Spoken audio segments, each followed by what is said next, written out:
Geoff Hall with the Westford Historical Society. A few years back, Rich McLaughlin and I put on a presentation at the Nab Country Club, and that presentation was on the history of Nabnasset. At that time, we touched upon the Nabnassett Grove, but there was so much more to Nabnassett Grove and its history that we felt it was important that we put something together.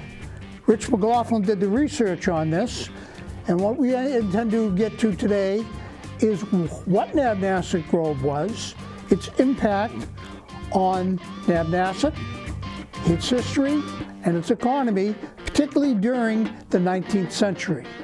So with that, let's go to the history of the Nabnassett Grove.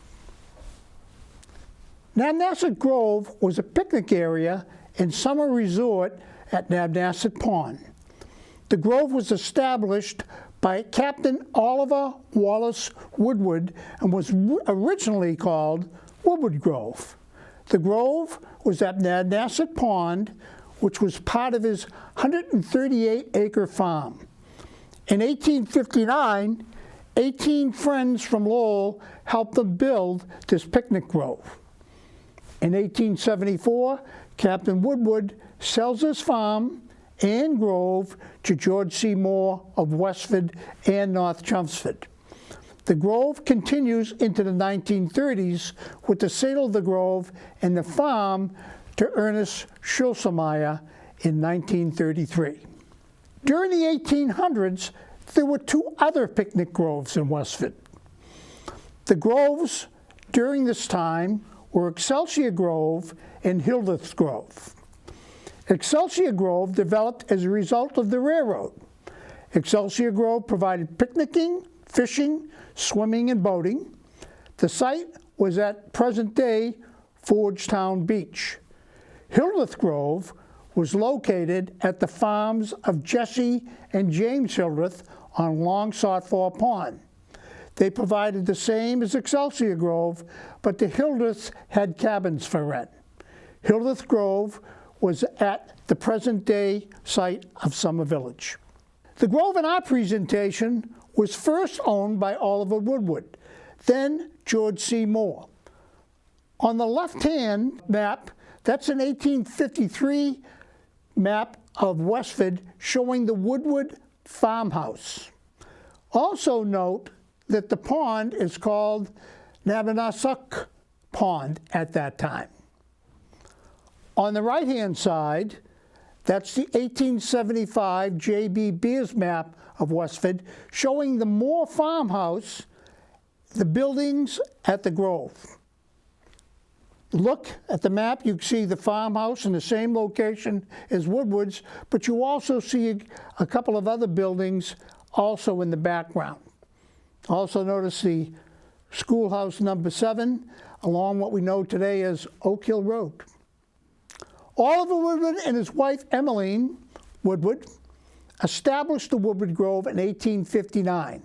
The grove was part of their farm at Nabnassett Pond. Oliver had 20 siblings and 2 wives. These photos, by the way, were courtesy of Brian Edwards.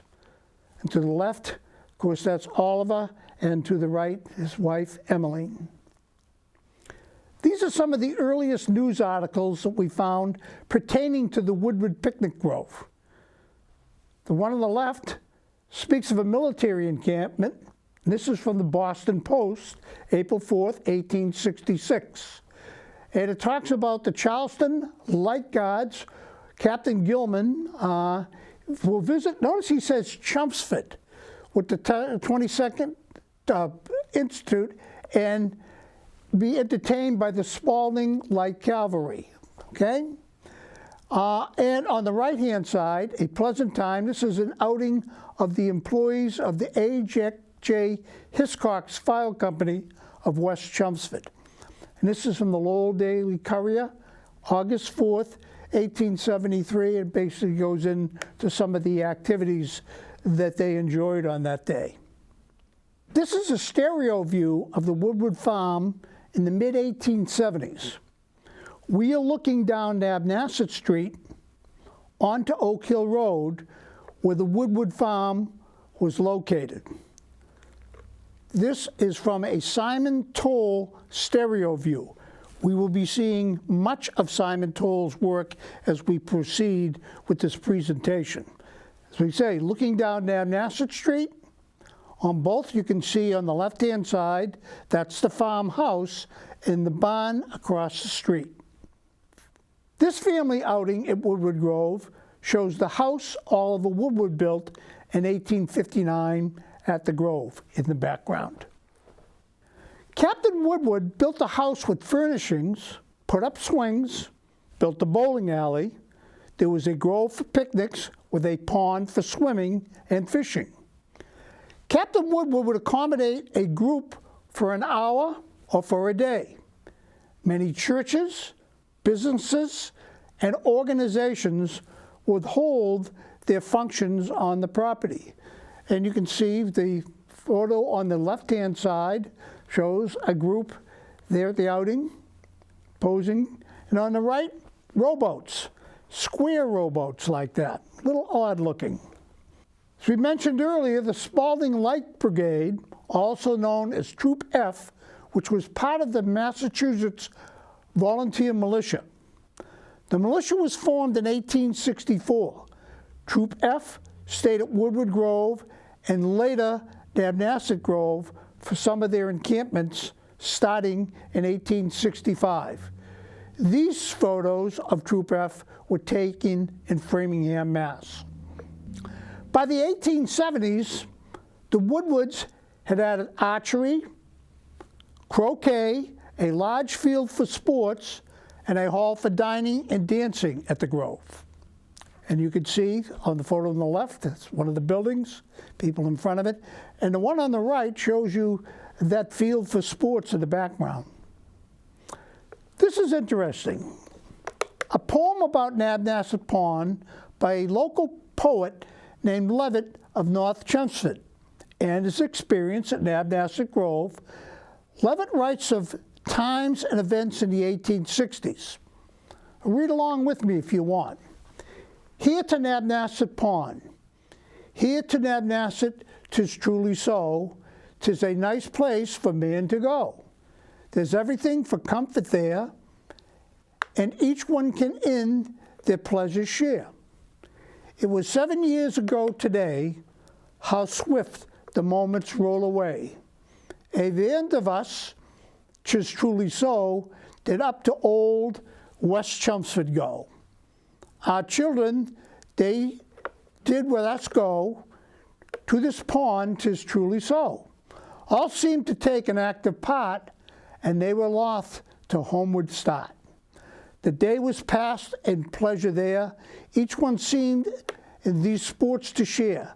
Some danced, and some at ninepins did play, while others in the woods did stray. Some went a-fishing, 'tis truly so, and catch some pouts for chowder, oh. Whilst others on the land did stay, and rolled at ninepins all the day. Once more we go to this same place. We miss some of the human race. Some have died, and some have moved away. But we passed a very pleasant day. One Mr. Flint does keep the place. He is, sir, of the human race. We passed the day with him, 'tis so, and he charged us $1. Oh, we had the use of all things there, the house and the stove and the crockery ware. The swings were at each one's control, but some attendants preferred to roll. All things have an end, and so did this day. We harnessed our horses and were soon on the way. We arrived in North Chelmsford without much delay. We well pleased with the sports we had through the day. Levitt remains somewhat of a mystery, as we were not able to find many facts about this poet. And he did write about things happening in the 1860s. But this one focused on Nabnassett Grove, which was Woodward's Grove at the time. So we thought you might enjoy that.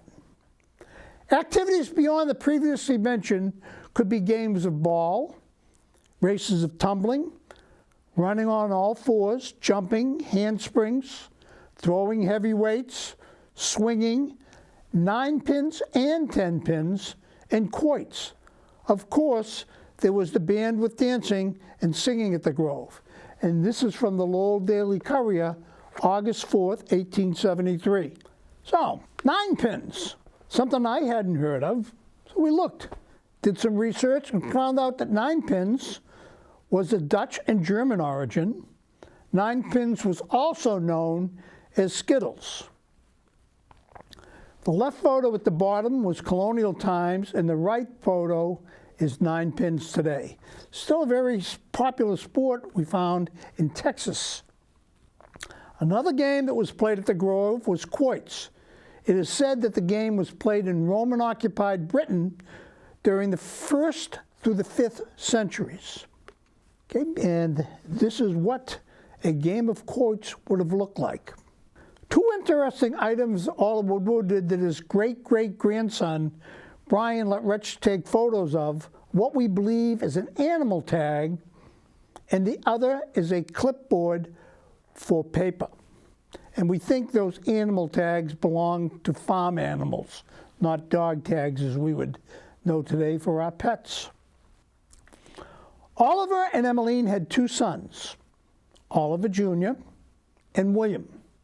They had no interest in the farm or the Grove, so their parents made plans to sell this property in their latter years. Their sons went into the trades. On the left-hand side, that's Oliver Woodward Jr., who lived to 1940. And on the right-hand side, William Sumner Woodward and his wife, Louise Woodward. Oliver's son, William, married Louise Woodward, had 1 daughter, Emma Louise. Emma married Arthur F. Edwards.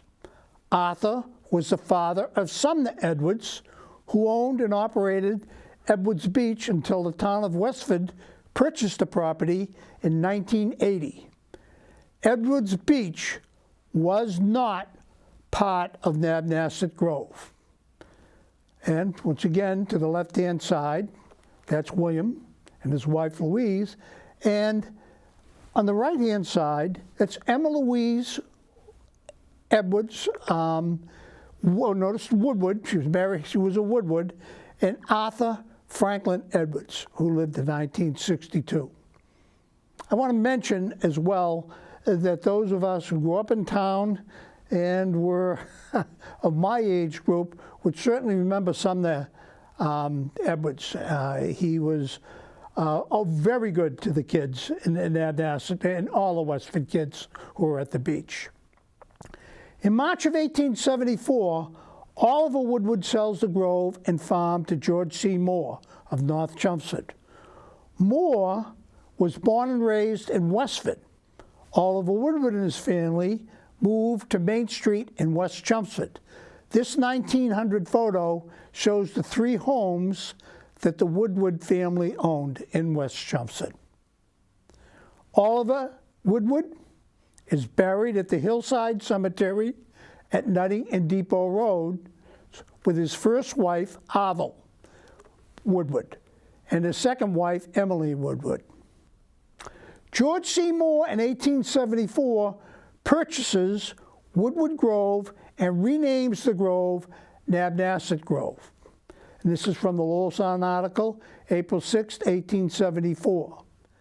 At this time, George C. Moore is 26 years old, married, owns a home and a business in North Chelmsford. George C. Moore was a woolen businessman who grew up working with his father, George R. Moore, owner of the Brookside Mill in Nabnassett. George C. Moore was born and educated in the Graniteville section of Westford. Moore, in 1872, purchases a mill forming the Moore Spinning Company of North Chelmsford for the production of woolen textiles. Moore's purchase of the Nabnassett Farm and Grove was a business investment and to secure the water rights for his mill downstream in North Chelmsford. These photos are from the collection of William T. Johnson of Tennessee. On the left-hand side, that's George Clifford Moore and his wife, Ella Jane Moore. And on the right-hand side, that's the Moore home, which is at 16 Wright Street in North Chelmsford, after Moore moved from Westford. And that building is still there today. Now, the Moore plan, originally from 1878, showed the location of the first farmhouse, the barn, the stable, and cafe all were parts of the grove. The canal or outlet from Nabnasset Pond is shown. Also note the names of the roadways. The road to Brookside, and then there's the road to West Chelmsford.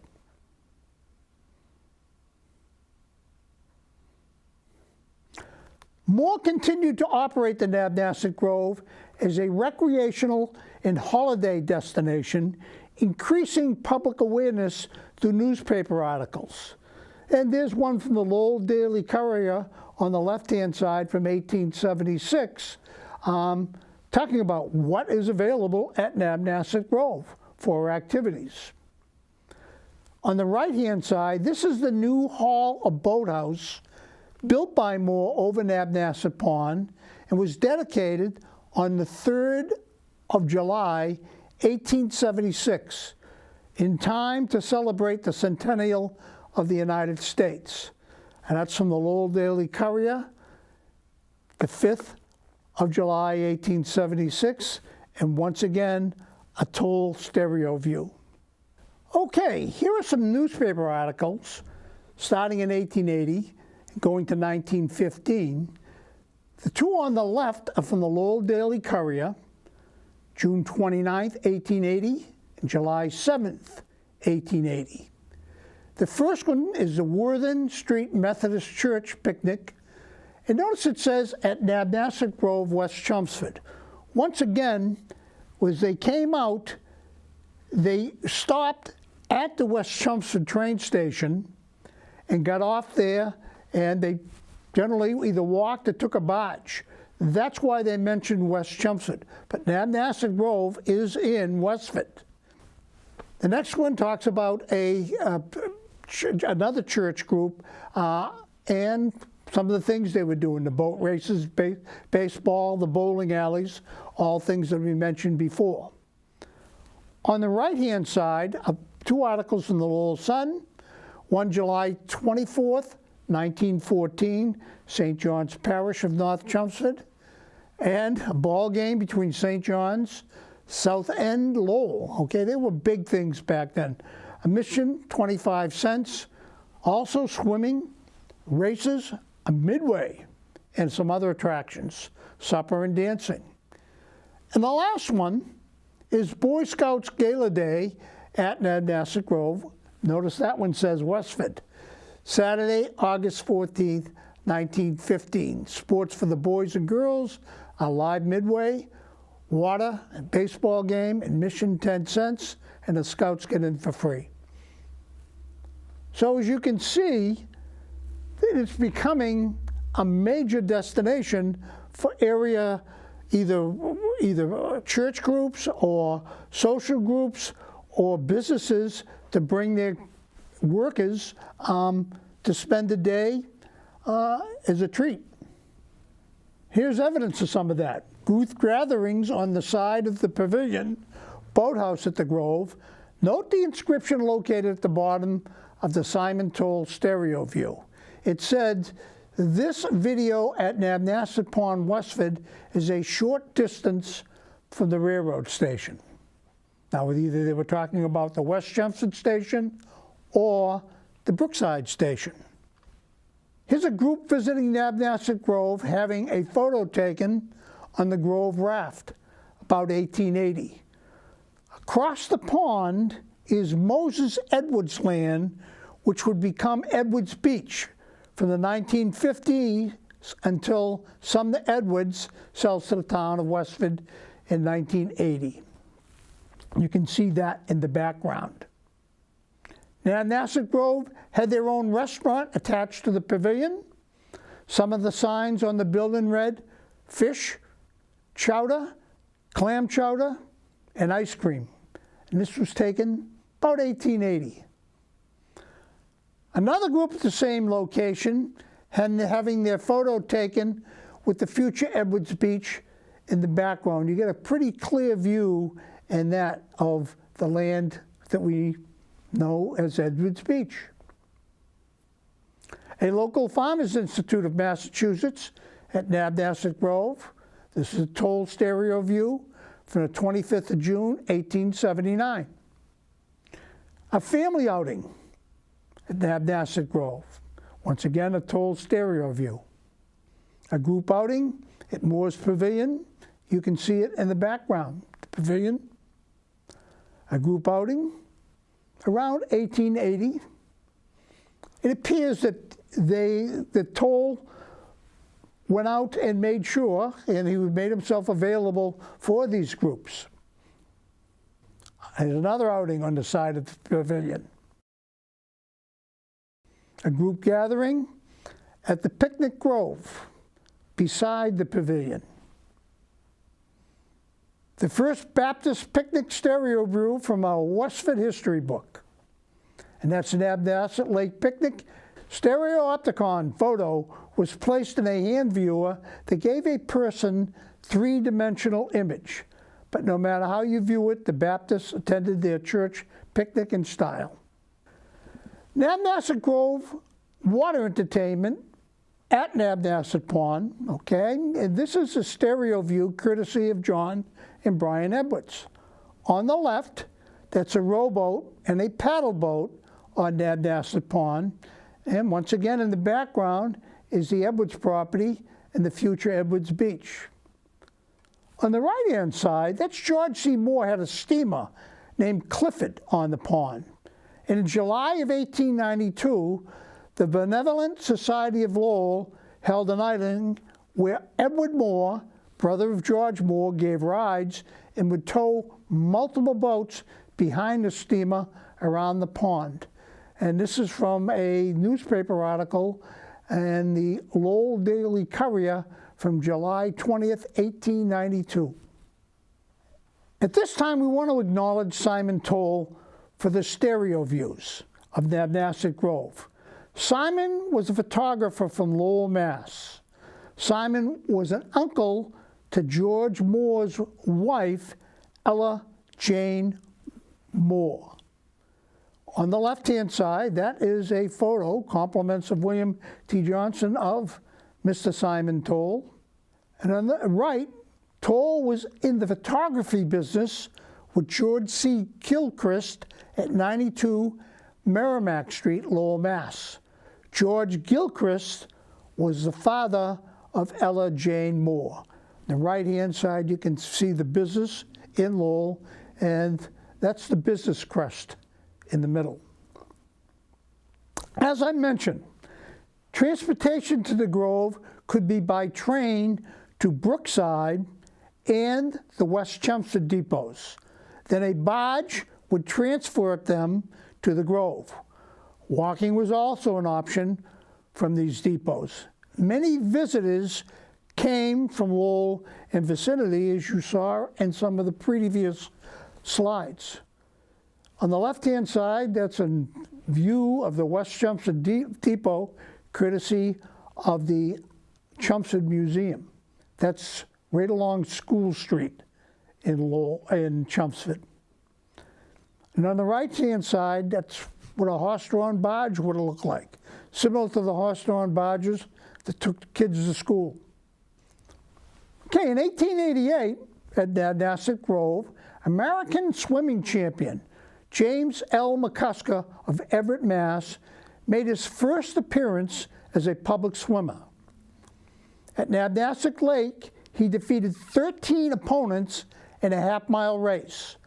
McCusker was born at Bainbridge, County Down, Ireland in 1869. For approximately 20 years, McCusker competed nationally and internationally. very famous swimmer. Photos and information here are courtesy of the Boston Post, July 1900. This headline and these photos are from the Lowell Courier-Citizen on July 10, 1906. The Courier-Citizen and Harry Dunlop of Lowell organized this outing for multiple orphanages of Lowell to bring over 175 children to the Grove to enjoy the afternoon. Refreshments were served by the D.L. Page Company of Lowell. A good day was had for the children and the chaperones. And as you can see, this is the headline. The photos at the bottom on the left shows a kind of a little caravan on their way out of Lowell. And on the right-hand side, just one of those cars with some of the orphans on their way. And the Salvation Army Sunday School departing for Nabnassett Grove, where the children participated in races, ball games, swimming, boat rides, and enjoyed entertainment and a good meal. This being from the Lowell Sun, July 26, 1924. It says, Salvation Army holds outing at Nabnassett Pond, and this is from the Lowell Sun, an article talking about these kids going out there. Okay, these photos of the first and second Nabnassett Pond farm owned by George C. Moore. Moore, who was always renovating or rebuilding his properties. You're looking down Nabnassett Street toward Oak Hill Road. Moore Avenue is to the left of the house. So look at that left-hand photo. That's the first farm. This is a toll stereo view from around 1875. The second farm, okay, as you can see, the farmhouse is rebuilt. The farm across the street, the barn, has been restored. And that's a toll photo circa 1895. This 1900 plan shows the acquisitions of land Moore made since his purchase of the Woodward Farm in 1874. We mention this because Moore would own much of the land around Nabnassett Pond by 1923. George C. Moore's superintendent and his family at the farmhouse, and the same superintendent holding the horses' reins with his family sitting to the right at the barn. So as you see, the one on the left, superintendent who ran the farm for George C. Moore, and on the right, holding the reins. This is an 1895 photo by Simon Toll, showing the second farmhouse and the barn at the Nabnassett Farm. The road in the foreground is Nabnassett Street, which leads to Oak Hill Road. To the left of the house is the entrance to the Nabnassett Grove, which is now known today as Moore Avenue. Moore's superintendent of the Nabnassett Farm and Grove lived with his family at this home. This is at the intersection of Nabnassett, Oak Hill, and Moore Avenue. Note the gate on the left of the house, which was the entryway to the Grove. On the left-hand side, this is the third farmhouse of George C. Moore. The photo is from 1934. It was built around 1900 as part of the Nabnassett Pond Farm and Grove. The farm superintendent would live here with his family. The farmhouse was diagonally across the street from the previous two. On the right-hand side, the Nabnassett Pond Farmhouse is renovated in 1935 to become the Nabnassett Inn, which is being part of the Lake Shore Realty Company of Ernest Schlusemeyer. And you can see on the right-hand side, Nabnassett Inn, to serve daily, catering to banquets and party, Lake Nabnassett. Phone number, Westford, 8190. The third set of barns built for Nabnassett Farm and Grove are shown below. Moore's barns, built in 1919, are converted into a theater and a clubhouse around 1934. When you look at that building, they held over 1,000 people in the upstairs of that building for the presentations under what was known as the Little Theater Movement during the 1930s. And on the right-hand side, this 1953 Memorial Day parade showed both the barns. The one in the front is soon taken down and moved to Chelmsford, where it's reconstructed. This mural was saved from the Lake Shore Realty clubhouse, and it depicts the barns and the outbuilding that Moore built is now at the museum. Okay? This is a 1934 mural, 4x8. It was donated by the Rashadi family of Westford. On the bottom floor of that clubhouse, there were 8 of these. And this is the only one we know that's remaining. And we recovered it for the generosity of the Rashadi family as they had it stored in their basement. Ownership of Nabnassett Grove continues with his daughter Bessie and then his granddaughter Elizabeth. And that's Bessie Moore Griffin, who passed away in 1923, and Elizabeth Griffin Ness, who passed away in 1993. In 1920, George C. Moore gives his farm, grove, and other properties around Nabnassett Lake to his daughter Bessie. Until Bessie's death in 1923, Bessie and her husband, Harry Griffin, continued the operation of the farm and grove. The farm and their family camp at the lake served as their second residences while they officially resided in New York. And there's Bessie Griffin on the left. And once again, Bessie enjoying some time at Nabnassett Grove in a buggy. You kind of get the impression this was their summer vacation place. Looking from the hill near Sandy Beach, overlooking Edwards Beach, this photo shows Camp Nabnassett in the foreground. Once again, Camp Nabnassett was on the Edwards property and not part of Nabnassett Grove. And that's Nabnassett Grove in the rear. You can see the picnic area and the boathouse. This photo enlargement shows the picnic area at the Grove. Notice the old cars. To the right side top, where the foot is hanging, is the water slide at Camp Nabnassett. Today, the homes on Moore Place occupy this area. The previous photo and the information came from the Camp Nabnassett Lowell YMCA advertisement pamphlet from 1915. This is a 1910 railroad brochure advertising Nabnassett Grove. A 1910 postcard of the Nabnassett Boathouse and Dance Hall. Frank Bales painting the boat named the Midget at Camp Nabnassett Lake in this photo.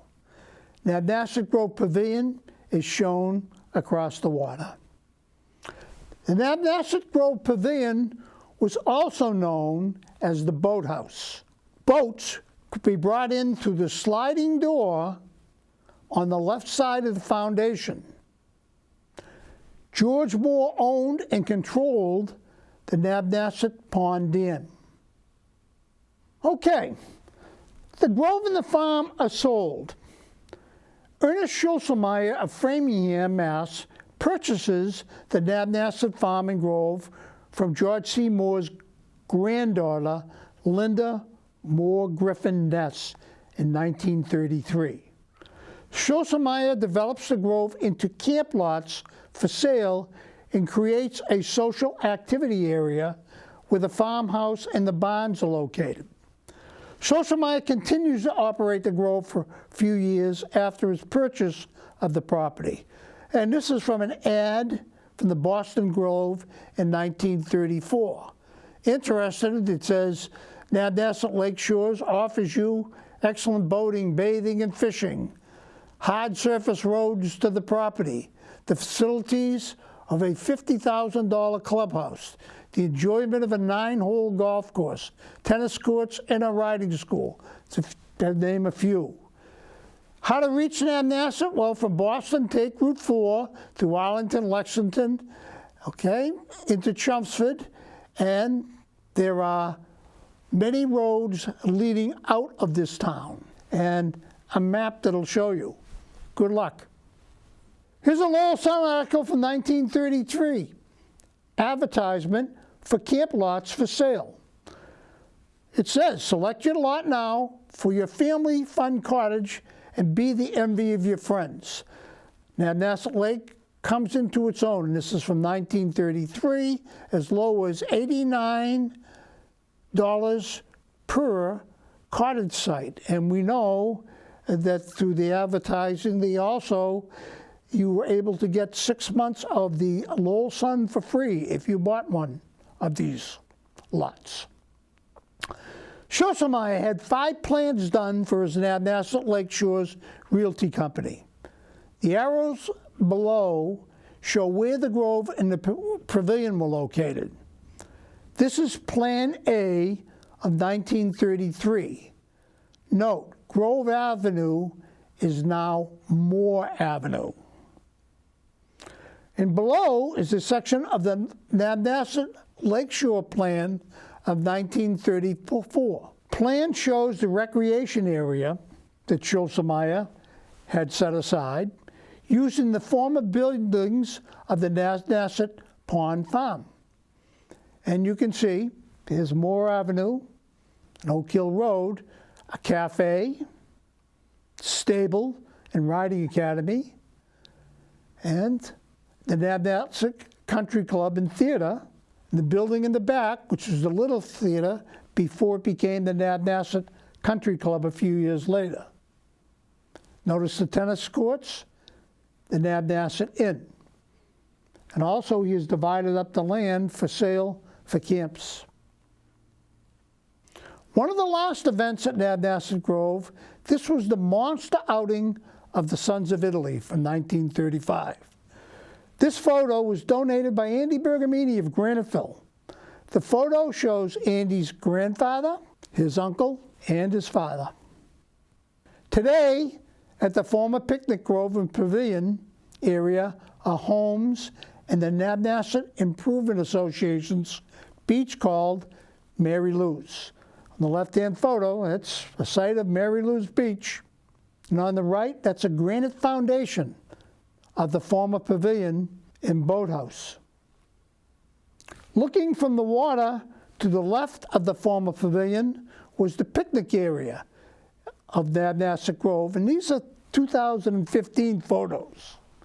Today there are cottages on what was the main picnic grove, the one we showed you with all of the cars there earlier. For many years the road here was called Moore Place. Many cottages were converted into permanent homes. On the right, camp lots sold by Schlusemeyer, where cottages were built, are now year-round residences. This area was previously an area used by Nabnassett Grove visitors. 2024 photos of the same area show a new home built at the point at the end of Moore Place. And on the left-hand side, that's the former Nabnassett Grove area. And on the right, this new home replaced the home at the point in a previous photo. In closing, many of us had never heard of Nabnassett Grove. It was local history lost.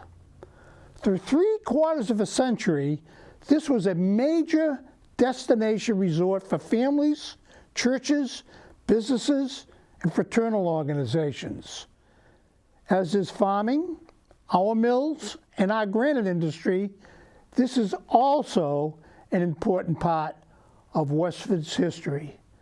And a few maps below, from 1943 aerial map and Google Earth today. Hope you've enjoyed the history. Please visit and support the Westford Museum. It's open most Sundays from 1 to 3. Thank you for coming.